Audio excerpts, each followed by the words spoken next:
Eight पे commission, क्या अगले महीने से बढ़कर आएगी सैलरी और पेंशन? सबके दिमाग में है यही टेंशन। इस वीडियो में हम आपको बताएंगे विस्तार से। दोस्तों, केंद्रीय कर्मचारियों और पेंशनर्स के गलियारों में इन दिनों बस एक ही चर्चा सबसे ज़्यादा गर्म है, वो है एट पे कमीशन। हर किसी के दिमाग पर एक ही सवाल है कि आखिर बढ़ी हुई सैलरी का तोहफा कब मिलेगा।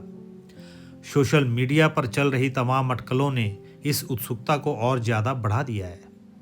कोई दावा कर रहा है कि जनवरी से ही बैंक खातों में बढ़ा हुआ पैसा आने लगेगा, तो कोई डीए यानी महंगाई भत्ते के बंद होने की अफवाहों से डरा हुआ है।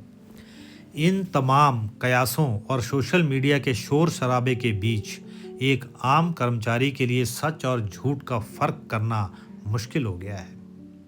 आपकी इसी उलझन को सुलझाने और 8वें वेतन आयोग से जुड़े हर छोटे बड़े अपडेट को विस्तार से समझाने के लिए हम स्थिति को पूरी तरह से साफ कर रहे हैं।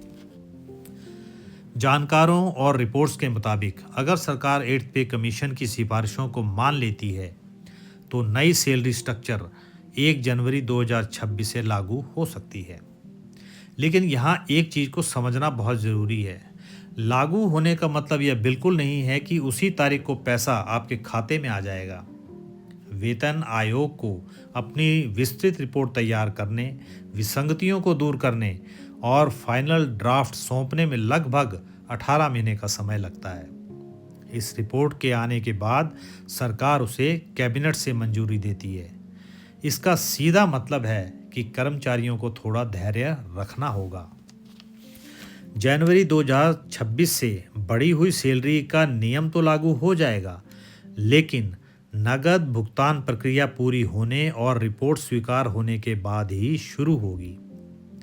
इसमें अच्छी बात यह है कि इस देरी के बदले आपको एरियर के रूप में एक मोटी रकम मिलेगी।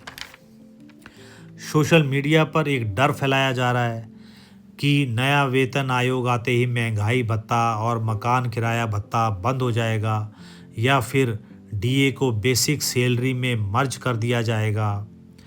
सरकारी रुख से यह स्पष्ट है कि भत्ते को बंद करने की कोई प्रस्ताव नहीं है।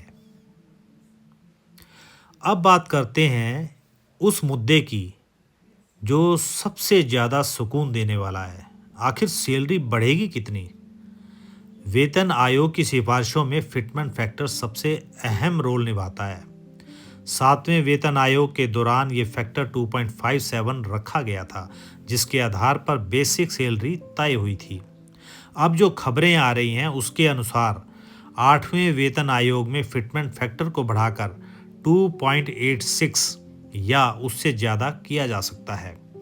अगर यह अनुमान सही साबित होता है तो कर्मचारियों और पेंशन भोगियों की बेसिक सैलरी में जबरदस्त उछाल देखने को मिलेगा। पुराने ट्रेंड्स और मौजूदा आर्थिक हालातों को देखते हुए ये माना जा रहा है कि देश के लगभग 50 लाख केंद्रीय कर्मचारियों और 65 लाख पेंशन भोगियों की आय में 30 से 34% तक की बढ़ोतरी हो सकती है।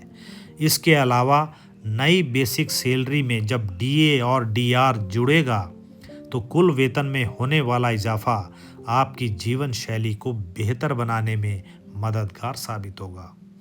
अब आपको पता चल ही गया है, तो वीडियो को ज़्यादा से ज़्यादा लोगों को शेयर कीजिए।